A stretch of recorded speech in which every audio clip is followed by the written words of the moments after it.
जय श्री राम। शंखनाद में आपका स्वागत है। जिस तरह से नेता अक्सर अपने बयान बदलते हैं, वही हाल शंकराचार्य का हो गया है। शंकराचार्य स्वामी अभिमुक्तेश्वरानंद, जिन्हें हिंदू हिंसक वाला बयान कुछ दिनों पहले बुरा लग रहा था, आज उस बयान से उन्हें कोई आपत्ति नहीं है। जिन्हें राहुल गांधी का ये वक्तव्य, जिन्होंने कहा था कि उचित नहीं है, हिंदू को हिंसक कहना गलत है, आज वो कह रहे हैं कि राहुल गांधी ने कुछ गलत नहीं कहा है। राहुल गांधी ने हिंदू को तो हिंसक कहा ही नहीं है। स्वामी अभिमुक्तेश्वरानंद 5 दिनों के अंदर अंदर शीर्षासन कर गए, अपने बयान पर बिल्कुल उलट गए, सिर के बल आ गए।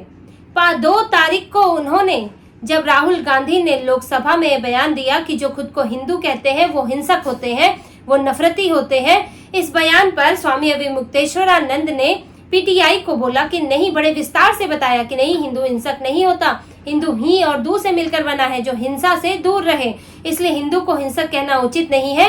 चाहे राहुल गांधी की निंदा करें, चाहे किसी और की निंदा करें, लेकिन हिंदू को हिंसक कहना गलत है। तो स्वामी अभिमुक्तेश्वरानंद ने कह दिया और ये बयान चल पड़ा सोशल मीडिया पर, मीडिया में चल पड़ा। अब कांग्रेस को तब ये लगा कि अरे, धर्म गुरु ने राहुल गांधी के खिलाफ बोला है, ये तो हिंदुओं में जाएगा तो इसका गलत प्रभाव पड़ेगा। तो अब 2 तारीख होते होते 7 तारीख तक, इस बीच अभिमुक्तेश्वरानंद को क्या ऐसा संदेश मिला, कौन लोग उनसे आकर मिले, क्या उनको कहा गया कि उन्होंने फिर से मीडिया को बुलाकर अब उसी वीडियो पर फिर से बयान दिया और फिर से अपनी सफाई दी कि नहीं, मैंने तो वैसा नहीं कहा था, मैंने तो पूरा वीडियो अब देखा है और मुझे लग रहा है कि राहुल गांधी ने कुछ गलत नहीं कहा है। वो तो कह रहे थे, उन्होंने तो कहा कि हिंदू हिंसक नहीं होता है, और बाकी जो आगे जो लाइन है, उन्होंने अपने सामने जो पार्टी बैठी थी, अमुक पार्टी बैठी थी, उसको देखकर उन्होंने कहा। जबकि आप खुद देखेंगे जो वीडियो राहुल गांधी का है लोकसभा का, उसमें वो साफ साफ कह रहे हैं कि जो खुद को हिंदू कहते हैं वो हिंसक होते हैं। बीजेपी और आरएसएस का नाम उन्होंने बाद में लिया, जब बीजेपी ने इस बात का विरोध किया, तब पीछे से दीपेंद्र हुड्डा ने, दूसरे कांग्रेसी नेताओं ने राहुल गांधी को ज्ञान दिया कि इसे बीजेपी से जोड़ो, आप ऐसी आवाज सुन सकते हैं, बीजेपी हिंदू हिंदू बोला गया। तब राहुल गांधी ने बोला कि बीजेपी पूरा हिंदू समाज नहीं है, आरएसएस पूरा हिंदू समाज नहीं है। तो ये अभिमुक्तेश्वरानंद जो है, राहुल ने जो नहीं कहा उसको भी समझ गए और 5 दिनों के अंदर समझे ये बात। 5 दिनों में उनको फुर्सत मिली, उन्होंने वीडियो देखा, तब वो अपनी सफाई देने पहुंचे।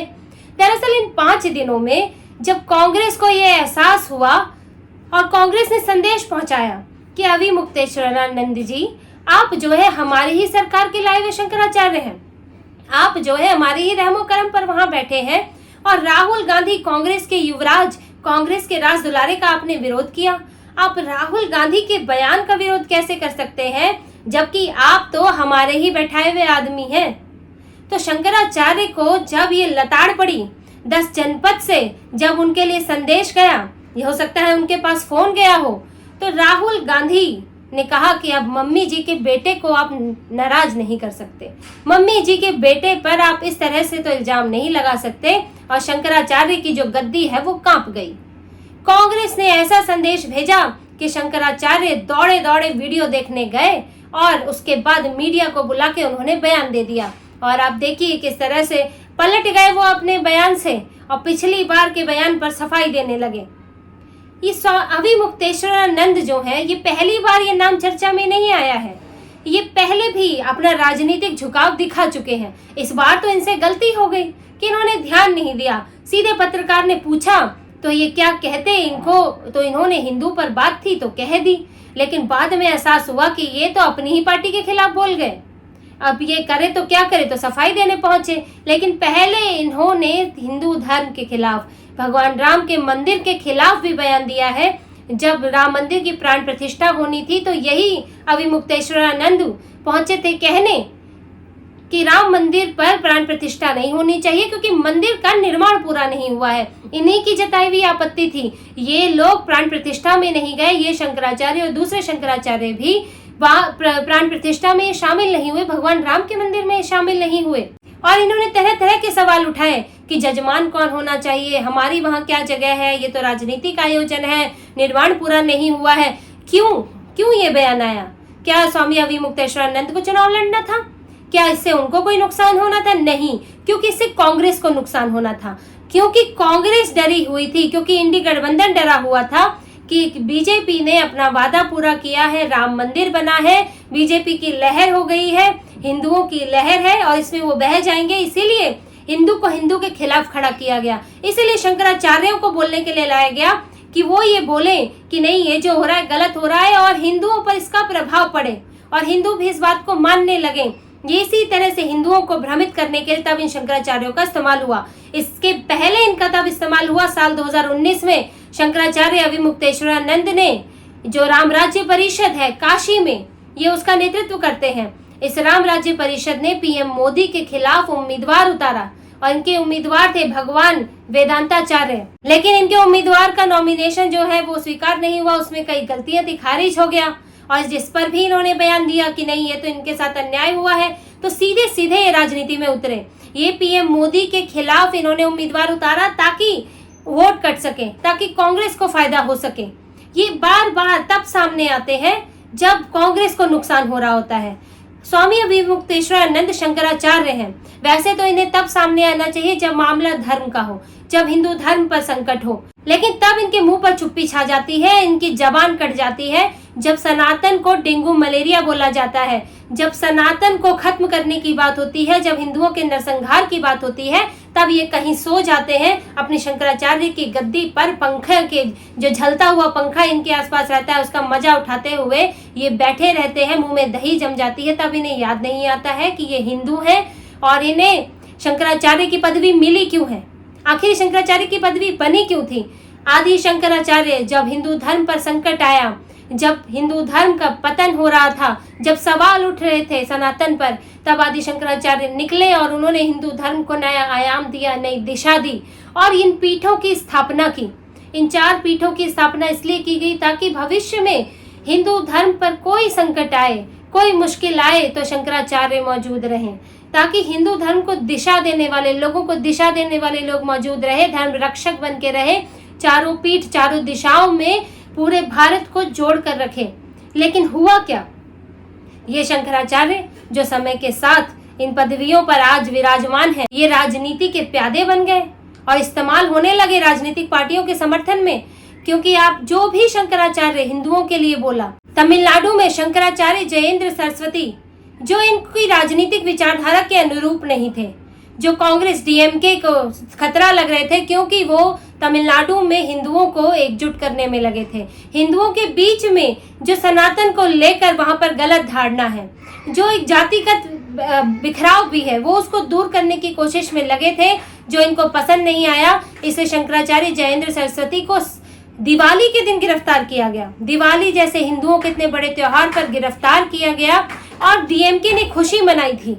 तो जो भी शंकराचार्य हिंदुओं के लिए काम कर रहा है, जो शंकराचार्य वाकई अपनी जिम्मेदारियां निभा रहे हैं, उन्हें जो है गिरफ्तार कर लिया जाता है और उन पर इनका चाबुक चलता है। लेकिन ये जो अभी के मौजूदा शंकराचार्य वो गद्दी पर कैसे बैठे हैं, क्योंकि ये हमेशा कांग्रेस के विचारधारा के अनुरूप चले हैं। कांग्रेस के हिंदू विरोध का इन्होंने समर्थन किया है और जब भी हिंदुओं पर संकट आया है ये लोग मुंह बंद करके बैठ गए हैं। आप ये उदाहरण अब आप उत्तराखंड में देख लीजिए। स्वामी अभिमुक्तेश्वरानंद ज्योतिर्मठ के शंकराचार्य हैं और उत्तराखंड में किस तरह से मुसलमानों की संख्या बढ़ रही है, किस तरह से लैंड जिहाद हो रहा है, लव जिहाद हो रहा है, मजारें बन रही है, जमीन घेरी जा रही है और डेमोग्राफिक बदलाव हो रहा है। हरिद्वार में 30% मुसलमान हो गए हैं, हरिद्वार जैसी जगह पर। अल्मोड़ा में आप देखेंगे, वहां का आप आंकड़ा निकालेंगे तो वहां मुसलमानों की संख्या बढ़ गई है। घुसपैठिए जो है काम करने आते हैं, फिर वहीं जाकर बस जाते हैं। बांग्लादेशी मुसलमान बड़ी संख्या में है वहां पर। लेकिन ये शंकराचार्य कहाँ सोए हुए हैं कि इन्हें तब क्यों नहीं दिखता जब उत्तराखंड में मुसलमान जो है इनकी पीठों में आकर बैठ जाएंगे, क्या तब ये जागेंगे? तब इनका कोई बयान नहीं आता है। तब बिल्कुल उत्तराखंड की क्या स्थिति हो रही है इस पर इन्हें कोई मतलब नहीं। लेकिन इनके बयान तब आते हैं जब राम मंदिर में प्राण प्रतिष्ठा होनी होती है। इससे इनकी स्थिति पता चलती है कि ये लोग क्या, इनके दिमाग में इनका एजेंडा क्या है कि जब भी हिंदुओं के समर्थन में कुछ हो, तो उसका विरोध करो, तो उसके खिलाफ बोलो। और अगर हिंदुओं के खिलाफ कुछ बोला जा रहा है तो उस पर चुप्पी साध के बैठ जाओ। और ये वजह है कि ये शंकराचार्य अपना महत्व, अपना प्रभाव खो चुके हैं, लोगों के बीच अपने सम्मान खो चुके हैं, क्योंकि लोगों को पता तक नहीं है कि कितनी पीठें हैं, कितनी पीठ है भारत में शंकराचार्य की, और उन पर कौन कौन से शंकराचार्य विराजमान है। आज लोगों को, हिंदुओं को इस बात की जानकारी ही नहीं है। और क्यों नहीं है? क्योंकि ये शंकराचार्य कभी नजर ही नहीं आते। क्यों दिखते हैं स्वामी रामभद्राचार्य, जो शंकराचार्य नहीं है लेकिन इन्हीं के समान पदवी रखते हैं, वो लोगों को वो दिखते हैं, उनके बयान दिखते हैं, वो हिंदुओं के समर्थन में उतरते हैं, हिंदू धर्म पर बात करते हैं। दूसरे और धर्म गुरु हैं, वो इसके खिलाफ बोलते हैं जब हिंदुओं के खिलाफ कोई बात बोली जाती है, लेकिन ये शंकराचार्य नहीं बोलते। और इसलिए आज ये चाहे जो भी बयान दे दे, लेकिन अब इतना तो लोगों को समझ आ गया है कि ये भी अब बरसाती हिंदू हो गए हैं।